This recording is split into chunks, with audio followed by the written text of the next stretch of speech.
కూటమి ప్రభుత్వం 2 ఏళ్ల పాలన పూర్తి అయిన సందర్భంగా ఇంటింటికి ఎమ్మెల్యే కార్యక్రమాన్ని చేపట్టారు. కళ్యాణదుర్గం ఎమ్మెల్యే అమ్మిలేని సురేంద్రబాబు. ప్రస్తుతం మన దగ్గర అమ్మిలేని సురేంద్రబాబు ఉన్నారు. అతని మరిన్ని విషయాలు తెలుసుకునే ప్రయత్నం. సార్ చెప్పండి, మీరు ఎమ్మెల్యే అయినాక 2 ఏళ్ళు పూర్తి అయింది. ఇంటింటికి వెళ్తే సమస్యలు తెలుసుకునే ప్రయత్నం చేస్తున్నారు. మీరు చేసిన అభివృద్ధి ఏంటి, సమస్యలు ఎలాంటి వస్తున్నాయి? ఇక్కడ సమస్యలు ఏమీ లేవు. ఇంటింటికి పోయి ఇంకా ఏమైనా సమస్యలు ఉన్నాయని తెలుసుకోవడానికి ఇంటింటి కార్యక్రమం ప్రారంభించడం జరిగింది. మా ముఖ్యమంత్రి, ఉప ముఖ్యమంత్రి, అలాగే లోకేష్ బాబు గారు, నరేంద్ర మోడీ సహకారంతో ఇంటింటికి డోర్ టు డోర్ కార్యక్రమం పెట్టడం జరిగింది.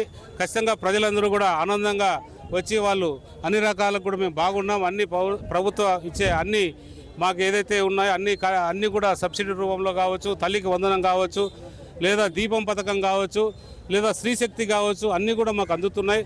సంతోషంగా ఉన్నామని కూడా తల్లులందరూ కూడా వచ్చి హారతలు ఇచ్చి మాకు స్వాగతం పలకడం జరిగింది. సార్, మీరు ఎమ్మెల్యే అయినప్పుడు నియోజకవర్గం చూసుకుంటే ఎక్కడ చూసినా రోడ్లు లేక ఇబ్బందులు పడుతుంది, గ్రామస్తులు గారు ప్రజలు ఇబ్బందులు పడుతున్న పరిస్థితి. ఆ రోజు మీరు వచ్చాక 2 ఏళ్ళలో రోడ్లన్నీ కూడా పూర్తి చేశారు. ఎన్ని నిధులు తెచ్చారు, ఇంకా ఎన్ని పెండింగ్ ఉన్నాయి? నిధులు ఖచ్చితంగా ఒక 300-400 కోట్ల దాకా నిధులు తెచ్చాం. ఇంకా 1000 కోట్లు కావాలా రోడ్లన్నీ కూడా అభివృద్ధి కావాలంటే చాలా. ఎందుకంటే గడిచిన ప్రభుత్వం పూర్తిగా విస్మరించింది, ఎక్కడా కూడా పట్టించుకోలే. గ్రామీణ ప్రాంతం నుంచి రోడ్లు ఎప్పుడైతే మనకు వస్తాయో అప్పుడే మనం అభివృద్ధి చెందినట్లు లెక్క. వాళ్ళు పండించే ప్రతి పంట కూడా రోడ్లో సక్రమంగా మార్కెట్కి పోగలుగుతుందో టయానికి, అప్పుడే వాళ్ళకి గిట్టుబాటు ధర కూడా దక్కుతుంది. అందులో భాగంగా ఇవన్నీ కూడా మా ముఖ్యమంత్రి గారి దృష్టికి తీసుకెళ్ళాం. ఉప ముఖ్యమంత్రి గారి దృష్టికి తీసుకెళ్తే ఖచ్చితంగా మన కళ్యాణదుర్గం ప్రాంతాన్ని అన్ని సహకారాలు అందిస్తామని కూడా వాళ్ళు కూడా తెలియజేయడం జరిగింది. ఈ నియోజకవర్గం మొత్తం రైతాంగం మీద ఆధారపడిన ప్రాంతం. అలాంటి ప్రాంతంలో భైరవంతిప ప్రాజెక్టు, ఆయుపట్టు అలాంటి ప్రాజెక్టు ఎంతవరకు వచ్చింది, ఇంకా ఎప్పుడు పూర్తి అయ్యే అవకాశం? అది జీవనాడి. ఆయుపట్టు కాదు, మన కళ్యాణదుర్గం ప్రాంతానికి అది జీవనాడి. ఖచ్చితంగా ప్రాజెక్టును 2028కి పూర్తి చేస్తామని మా ముఖ్యమంత్రి గారే ప్రకటించారు. క్యాలెండర్ ప్రకారంగా దానికి ఏదైతే నిధులు కావాలో హార్టికల్చర్ నిధులు కూడా దాన్ని కేటాయించడం జరిగింది.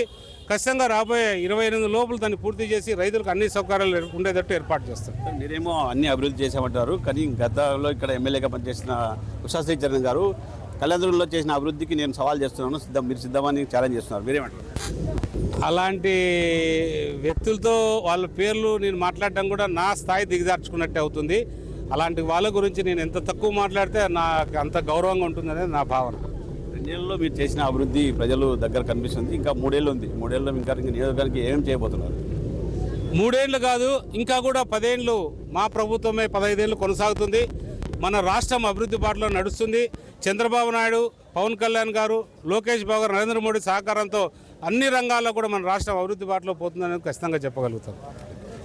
ఈ 2 ఏళ్ల పాలనలో నియోజకవర్గంలో మొత్తానికి ఇప్పటివరకు 300 కోట్లు నిధులు తీసుకొచ్చాను. మొత్తం గ్రామీణ స్థాయి నుంచి కూడా రోడ్లన్నీ కూడా పూర్తి చేశాను. ఇంకా కొన్ని ఉన్నాయి. దాదాపు 1000 కోట్లు నిధులు రావాల్సిన అవసరం ఉంది. ఈ నిధులు కూడా త్వరలో తీసుకొచ్చి నియోజకవర్గంలో అభివృద్ధి పనులన్నీ కూడా పూర్తి చేస్తాను. అలాగే జీవనాడైన కళ్యాణదుర్గం నియోజకవర్గ జీవనాడైన భైరవంతి పని కూడా 2028లో పూర్తి చేసి ఈ ప్రాంత ప్రజలకు తాగునీరు అందిస్తానంటున్నారు కళ్యాణదుర్గం ఎమ్మెల్యే అమ్మిలేని సురేంద్రబాబు.